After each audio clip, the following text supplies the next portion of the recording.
Salut les amis, c'est Pierre. Je suis enfin de retour pour une nouvelle vidéo sur la vie de Napoléon III.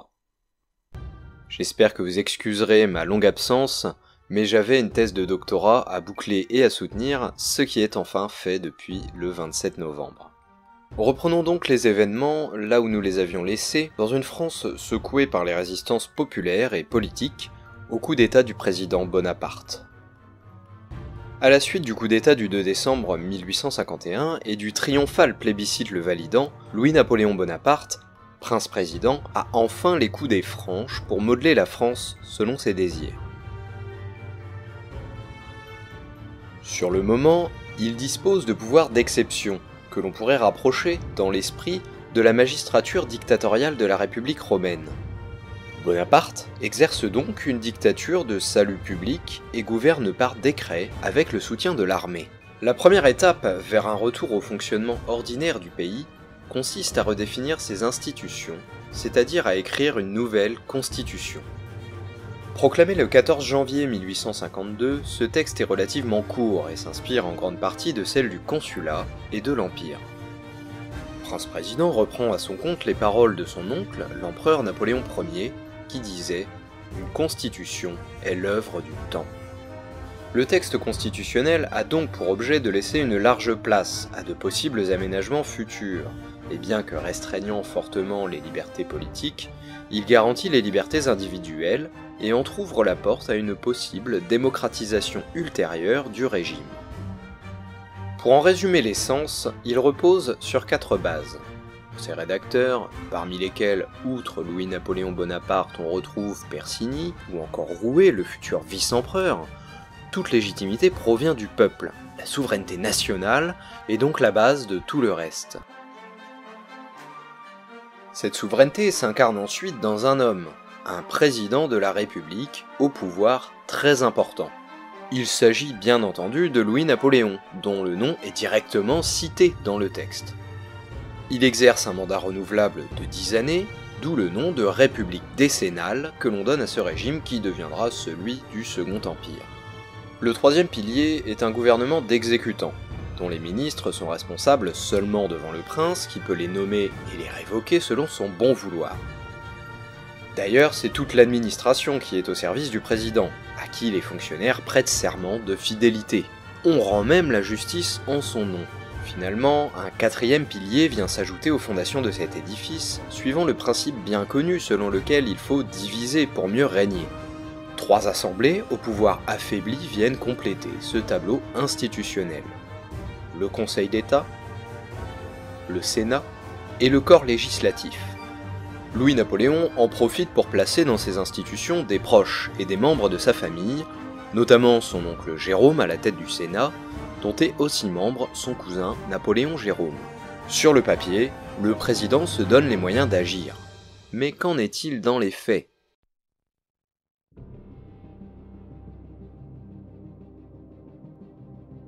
Suite à la proclamation de la Constitution, plusieurs mesures sont décrétées et ont pour objectif de poser les bases du nouveau régime. Nombre de ces décisions ont été vues à l'époque, et pendant longtemps de manière biaisée, exagérée ou anachronique, comme les avatars d'une politique répressive gratuite, d'une dictature quasi-totalitaire, d'une vengeance d'aventuriers parvenus de la part d'un Napoléon le Petit. La répression est bel et bien présente, et elle est féroce, mais replaçons-la dans son contexte. Louis-Napoléon Bonaparte a pour objectif de fermer l'ère des révolutions et de rendre sa stabilité au pays avant de le changer. Il lui est indispensable de rétablir l'ordre et de le maintenir d'une main de fer, ce qui n'est d'ailleurs pas dans sa nature. Le ministère de la police générale, créé le 23 janvier, dirigé par Charlemagne de Maupas, héritier de celui de Fouché, n'est pas qu'un outil de persécution ou de propagande, mais bien de renseignement sur l'état de l'opinion publique, visant à informer le gouvernement sur les aspirations des Français. La répression envers les opposants est bien réelle, même si Louis-Napoléon Bonaparte veut la modérer contre l'avis de son entourage. Les opposants politiques les plus extrêmes sont expulsés de France, parmi lesquels le plus célèbre, mais peut-être pas le plus dangereux, est Victor Hugo. La clémence est de mise pour ceux qui se rallient, jusqu'à certains juges de Louis-Napoléon qui l'avaient condamné sous la monarchie de Juillet à la détention à perpétuité et qui parviennent à entrer au Sénat. Dans les départements, des milliers de personnes sont condamnées à la déportation ou l'exil par des tribunaux d'exception, les commissions mixtes, où siègent un juge, un général et le préfet. Ces commissions ne respectent aucunement les droits de la défense. Les accusés n'ont pas d'avocat et ne sont même pas entendus par leurs juges qui statuent via des listes d'opposants. Pourtant, Louis-Napoléon Bonaparte, modéré dans l'âme, cherche à tempérer ces mesures qu'il juge lui-même exagérées, en conseillant à plusieurs de ses généraux la clémence vis-à-vis des accusés. Ce n'est ni la première ni la dernière marque de la personnalité paradoxale de ce personnage très complexe. Il fait ensuite confisquer les biens de l'ancien roi des Français, Louis-Philippe d'Orléans, une décision qui constitue sans doute une erreur politique, car elle sera vue comme une vengeance personnelle de sa part, alors qu'elle se voulait en réalité un moyen de financer une politique à l'égard des plus démunis, pour laquelle le président savait qu'il lui serait difficile d'obtenir les crédits de la part d'un gouvernement et d'assemblées en grande majorité issues de la bourgeoisie. Le président prend ensuite, en février-mars, deux mesures d'une importance fondamentale pour son régime, au moins jusqu'en 1868. La première est de restreindre la liberté de la presse, et de mettre en place le système des avertissements par le décret du 17 février. Nous en reparlerons plus en détail dans une prochaine vidéo car il s'agit là de mon domaine d'expertise et d'une question très complexe sur laquelle j'aimerais apporter une réponse en profondeur. La deuxième mesure est le renforcement du pouvoir des préfets, qui deviennent, sur le papier, les hommes de main quasi omnipotents du président dans chaque département. Nommés par l'intérieur, ils ont la mainmise sur la presse et peuvent nommer à tous les postes locaux, des maires qui ne sont donc pas élus, aux gardes champêtres, en passant par les commissaires de police.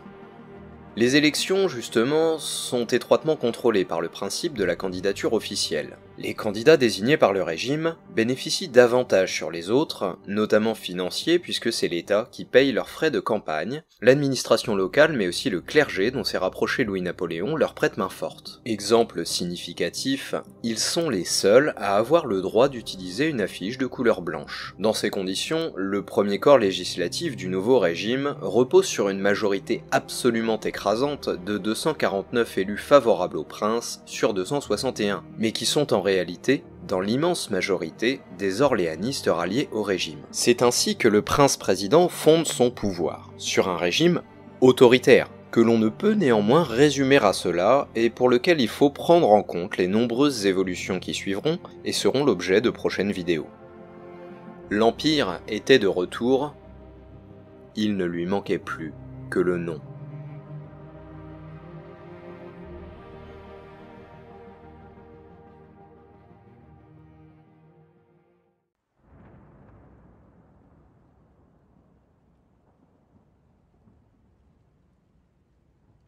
Le pouvoir était enfin saisi, les oppositions muselées, expulsées, emprisonnées ou le plus souvent officiellement ralliées au nouveau régime. Nombreux sont ceux qui établirent un parallèle entre le coup d'État de Napoléon Bonaparte en 1799 et celui de son neveu en 1851, à commencer par Karl Marx, qui publie un ouvrage sur le 2 décembre intitulé « Le 18 Brumaire de Louis Bonaparte ». La dictature de salut public instaurée ensuite, inspirée des institutions et principes édictés par Napoléon Ier, rappelait quant à elle aux contemporains le consulat. L'étape suivante, dans l'esprit de tous, devait donc être, très logiquement, le rétablissement de l'Empire.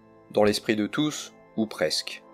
Car le principal intéressé, Louis-Napoléon Bonaparte lui-même, n'était alors pas tout à fait certain de la nécessité et de la fiabilité d'un tel changement, qu'il considère alors comme précipité. Le cadre de la République décennale lui convenant parfaitement pour réformer le pays, Louis-Napoléon montre peu d'enthousiasme à l'idée d'aller plus loin et de tout risquer pour ne procéder finalement qu'à un changement formel.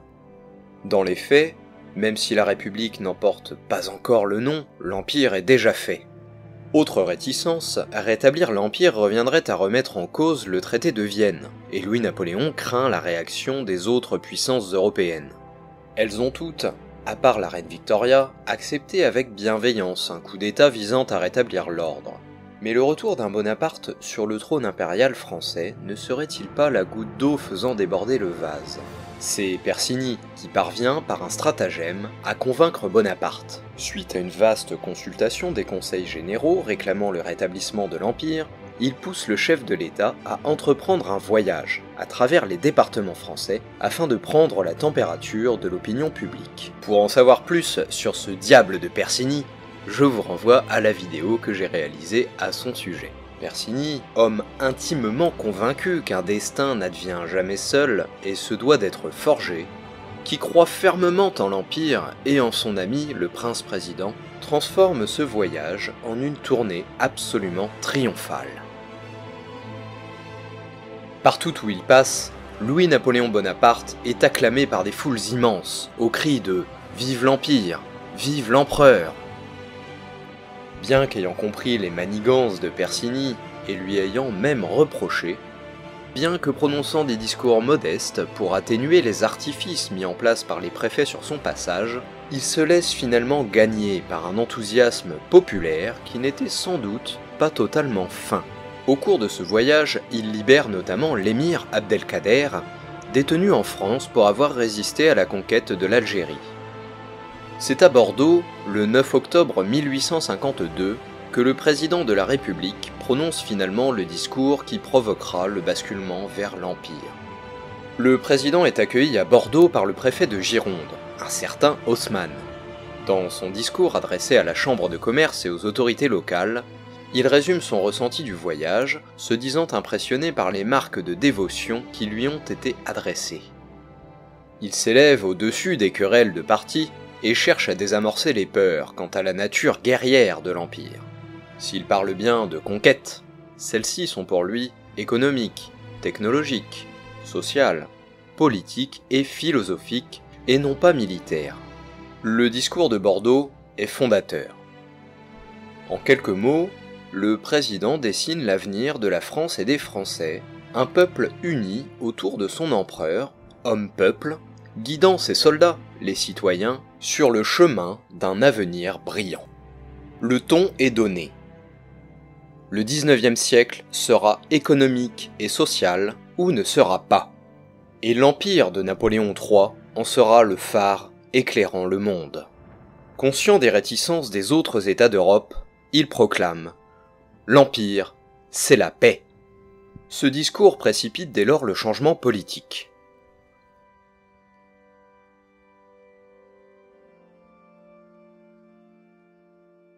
Le Sénat publie un Senatus Consulte demandant son avis au peuple français sur le rétablissement de la dignité impériale au retour du président à Paris, fin octobre, sous les cris de « Vive l'Empereur » et dans une capitale partout ornée des inscriptions à Napoléon III, empereur. Les 21 et 22 novembre 1852, les Français votent sur le rétablissement de l'Empire lors d'un plébiscite difficilement contestable et témoignant de l'immense popularité, bien réelle, de Bonaparte. En effet, dans la nuit du 1er au 2 décembre 1852, on apporte à Louis-Napoléon les résultats officiellement validés par le corps législatif. Le oui l'emporte à 92%. Le lendemain, 2 décembre, premier anniversaire du régime, le décret proclamant le rétablissement de l'Empire et faisant de Louis-Napoléon Bonaparte l'empereur des Français sous le nom de Napoléon III est publié. Le président du corps législatif lui dit alors « Sire, la France se livre à vous tout entière. Prenez donc, sire, prenez des mains de la France cette glorieuse couronne qu'elle vous offre. Jamais aucun front royal n'en aura porté de plus légitime, ni de plus populaire. Jour pour jour, 48 ans après le sacre de Napoléon Ier, 47 ans après Austerlitz, la bataille des 3 empereurs, 1 an après le coup d'État, le peuple français offre au neveu du petit caporal la couronne impériale et ouvre une période brillante pour l'histoire de France. Le Second Empire venait officiellement de débuter dans la continuité de l'idéal républicain et de la vision résolument novatrice de son principal intéressé. Comme Napoléon III le disait lui-même, quelques semaines avant son apothéose, représentant à tant de titres la cause du peuple et la volonté nationale, ce sera la nation qui, en m'élevant au trône, se couronnera elle-même. Voilà les amis, c'est terminé pour aujourd'hui. J'espère que cette vidéo vous a plu. N'hésitez pas à mettre un pouce bleu et à partager pour faire connaître la chaîne. Laissons l'empereur Napoléon III à sa gloire, mais aussi à la recherche de son impératrice.